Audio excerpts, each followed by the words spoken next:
Spring has sprung and it's time to finally cut our back pasture here. It's gone from 6 to 8 inches to 3 foot in a hurry. We're going to be changing the blades on this old bush hog, and we also got to work on some of the grease fittings in it that's not taking grease. Y'all stick around.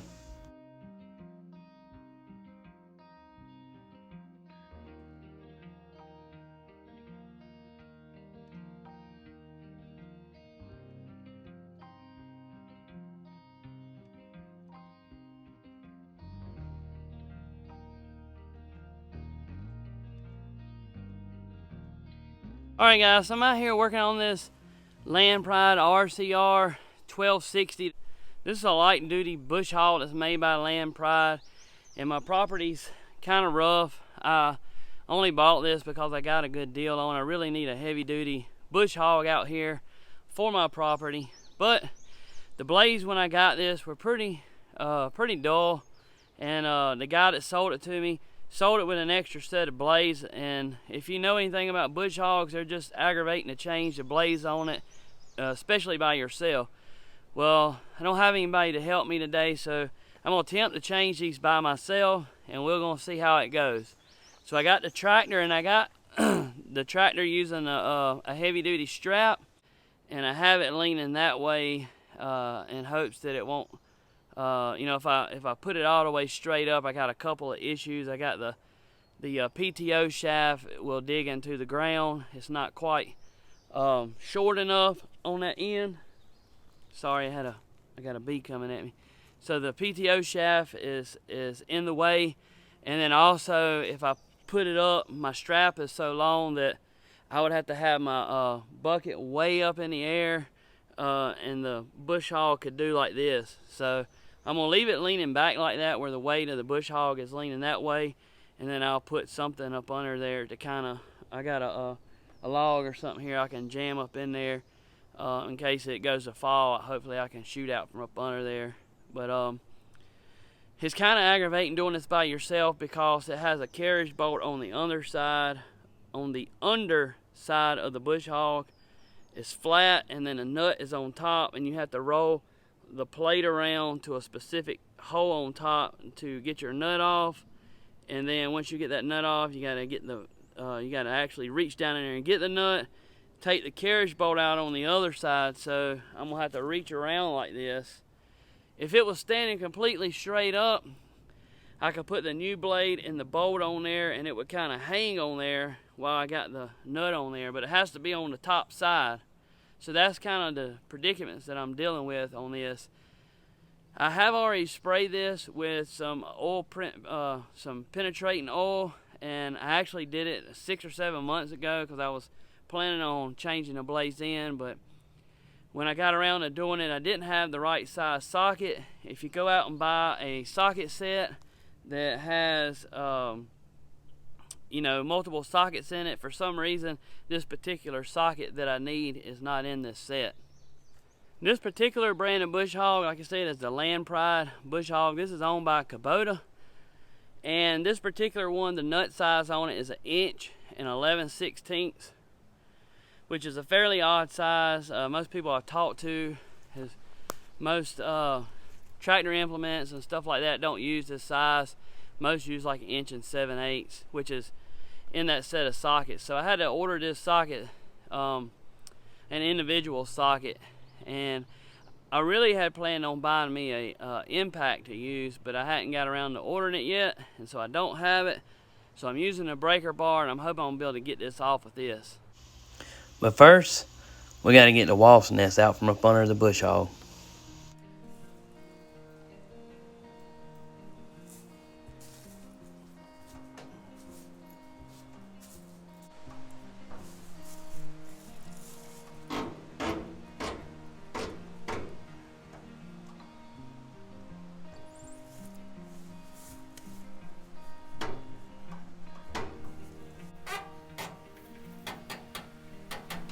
Also, I went and got my rigid impact. This is an impact driver. This is not like an impact like you would take off wheels and stuff with. But since I've got that broken loose, I believe it'll take it off. I've taken off lug nuts off of car tires with this one before. I'm not sure the foot pounds it is. It may be around 400. The big ones that you buy, the big battery operated ones, are 800 to 1500 foot-pounds of torque, which I do plan on getting one of those. You need one of those if you're working on stuff. It just makes life so much easier having one of those. Another thing I wanted to mention right quick is the socket that I got is a 3/4 drive, and I don't actually have any 3/4 drive breaker bars or a ratchet. What I got is an adapter that goes from 3/4 to 1/2 inch, and then I have a 1/2 inch drive that fits into the chuck of my impact driver here, and my breaker bar was a 1/2 inch drive also.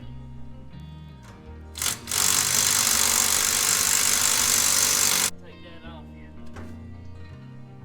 Keep working it with the breaker bar until we get a little bit further along.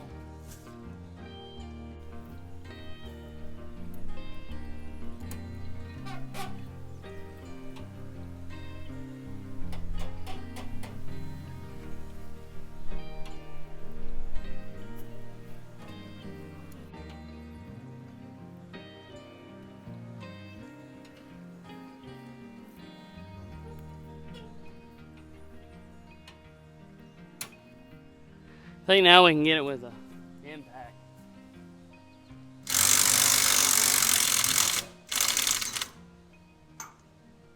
There we go. You can see how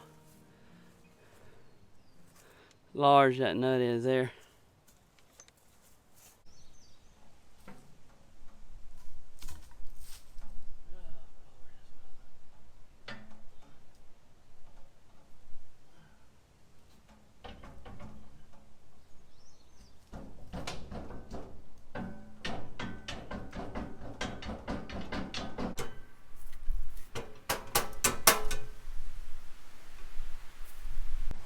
As I was trying to work it back out, I was going to go on the other side and tap that carriage bolt and knock it out, but the blade swung and it worked its way out on its own. Alright, so we got it out of there, and you can see this is like a pin. It does got a key in it. That's what keeps it from spinning when I'm taking a nut off, is that key. So as you can see, these blades are in terrible shape. They should have a little bit of angle.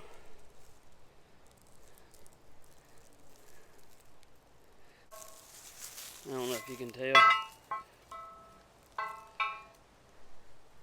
The next thing you want to make sure is your bend.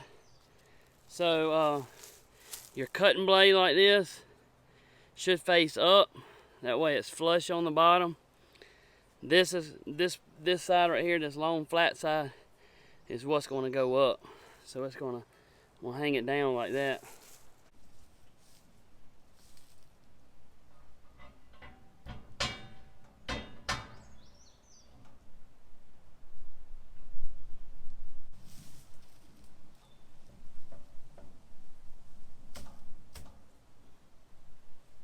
As I was reinstalling the nut on the carriage bolt here, you can hear it drop.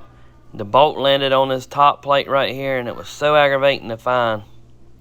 Also, I didn't realize that carriage bolt had a washer on top of it, and when I get up under here, I find it on the ground. So if you do this, when you go to take that carriage bolt out, make sure you take your washer off.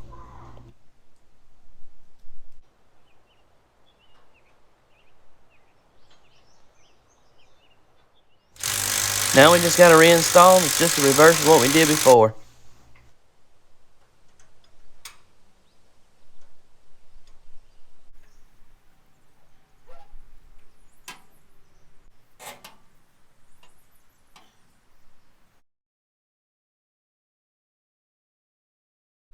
So I got the first one changed, no problem. Got it tightened back up. I'm on to the second one now, but I can't even budge it. Put all my weight and all my strength into it. It's not even cracking it. So I'm gonna try to tap it with my 2-pound hammer. I don't have a longer cheater bar to slide over that, or I would try to use that. I need a heavy wall pipe that's about 2 or 3 foot long that I can stick on my breaker bar there, and or I need an impact.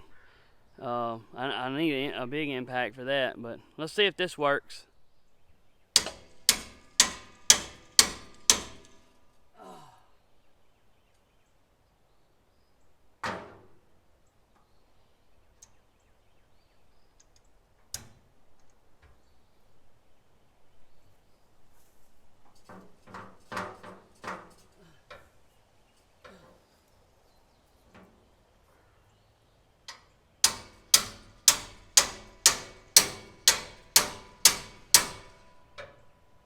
That thing ain't budging.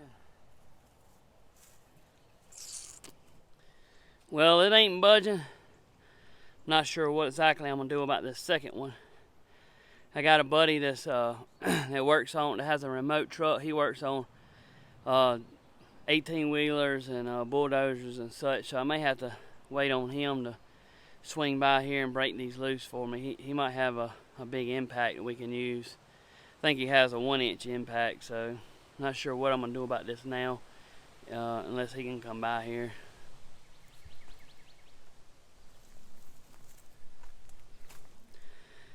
Tell you what, doing this stuff like this, working on your own stuff all the time, is so aggravating. You don't have a shop to work in. You're out here on the ground and it's hot outside, and these are days, and you can't get the bolt off, the carriage bolt off. These are days that you just want to throw in the towel and just sell it all and move to a half acre somewhere where all you got is a little bit of grass to cut, and then you can just go play golf and enjoy other stuff. There's trials and tribulations on the homestead, just like there is in anything in life. So I know a lot of times people post videos of how everything goes perfect. You know, you can edit all that stuff out and you can show what you want to show. Just like in this video earlier, you seen I went to go put the nut on the top side here, and it fell, and it went on that top plate that's up under the gearbox, and I couldn't get it out, and I had to spin that thing. And then those blades were coming at me, although they wasn't coming at you fast, but there's just aggravation to it. And now I gotta let all this back down, let the tractor down, unrig all this, put the tractor back up, and then, you know, hopefully wait on somebody to come help me. You know, just like if I were to build a fence out here, I'd be doing it by myself, and it's so hard, and it takes so long, and then you have other stuff going on, but that's just part of it. Just want to share that with you, that it's not always perfect from what you see on the videos. There's real life, you know. It's just like social media. Everybody always shares the good stuff of what they want you to see, and they leave out the bad stuff. You know, husband and wife arguing, or the kids melting down, and you know, people just don't show that. They show the good stuff. So just remember that if you're getting into homesteading or buying a farm or wanting land, you have pastures to cut, and this 3 weeks ago, this was less than 6, 7, 8 inches tall. Now it's 3 foot tall. It grew that fast, and it's full of stumps that I need to bring a bulldozer in that would cost thousands of dollars to level out, $8,000, $9,000, $10,000 to clear the land instead of doing it a little bit at a time. And you have somebody like me that's not patient, but my trails need to be bush hauled. I got, you know, stuff back there, deer stands to build, and you know, then you have to keep up with it every day, once a week, grass cutting and stuff like that, and it's a lot on you. So remember that next time. Anyways, we're gonna go over here and we're gonna grease up this wheel right here. I noticed it needs some grease on it. So while we got it up in the air, we're gonna do that. While I had the bush hog up in the air, I noticed this wheel was really squeaky and needed some grease. I put the grease gun on here and the grease wouldn't go in. It was just squirting out the side. So yeah, here's another problem that we got to deal with.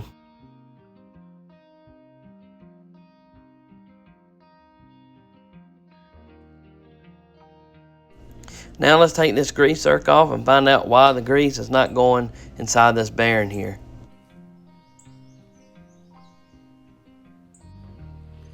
Looks like it's got junk in it. We're gonna work on cleaning it out. So it's got hard grease up in it. So I'm just taking this and cleaning it out. And now I'm gonna take the front side of it.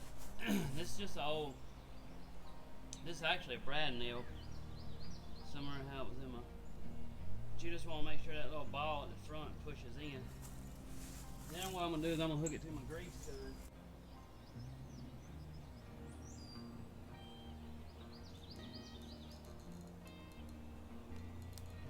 There it is.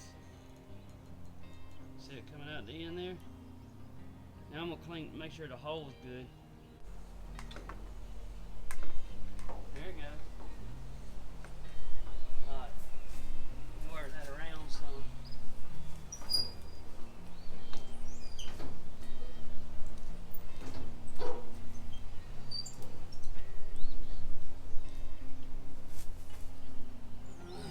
Hold it up like this so the shaft is in a different position.